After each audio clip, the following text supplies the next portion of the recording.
Welcome to EducAgent Studio, where a crew of AI agents help us teach and you learn with ease.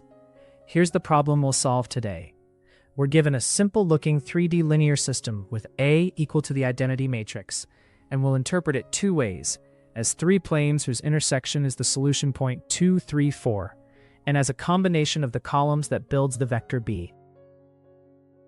Let's rewrite the three equations as a single matrix equation, AX equals B. Here A is the 3x3 identity matrix, X is the unknown vector, XYZ, and the right-hand side is B equals 2, 3, 4. Because A is the identity, multiplying by A changes nothing. AX equals X. So the solution is immediately X equals B, which is the point 2, 3, 4. Now, we switch to the row picture. Each row, each equation, describes a plane in 3D space. The first equation is simply x equals 2. That's a plane where every point has x-coordinate 2. The second equation is y equals 3, a plane where the y-coordinate is fixed at 3. The third equation is z equals 4, a plane where the z-coordinate is fixed at 4.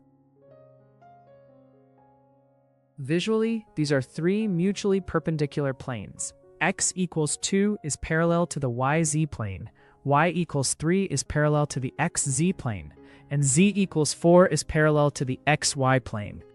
They look like three walls of a rectangular box. Each wall locks one coordinate to a constant value.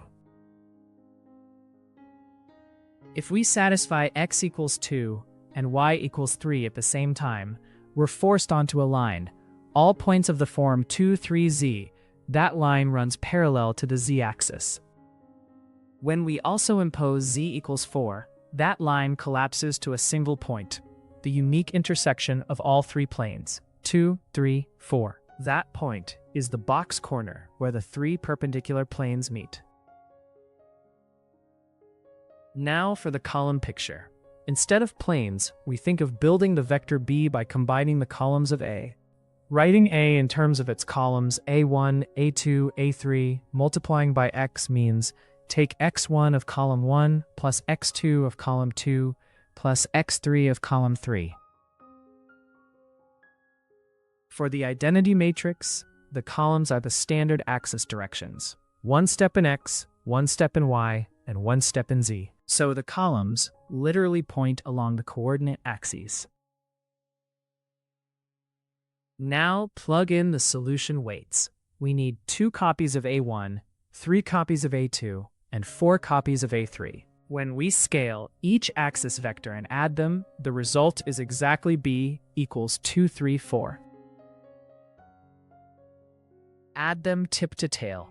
Go 2 units in X, then 3 units in Y, then 4 units in Z.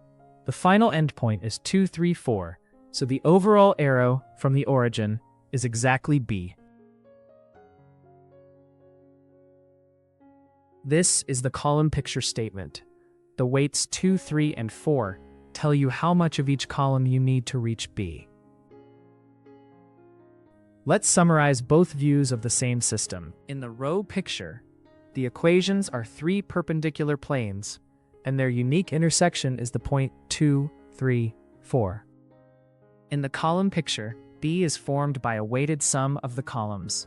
With the identity matrix, those columns are the axis directions, so the weights are literally the coordinates of B. Watch the next video to learn more. Next we'll see what changes when A is not the identity, and how these two pictures still tell the same story.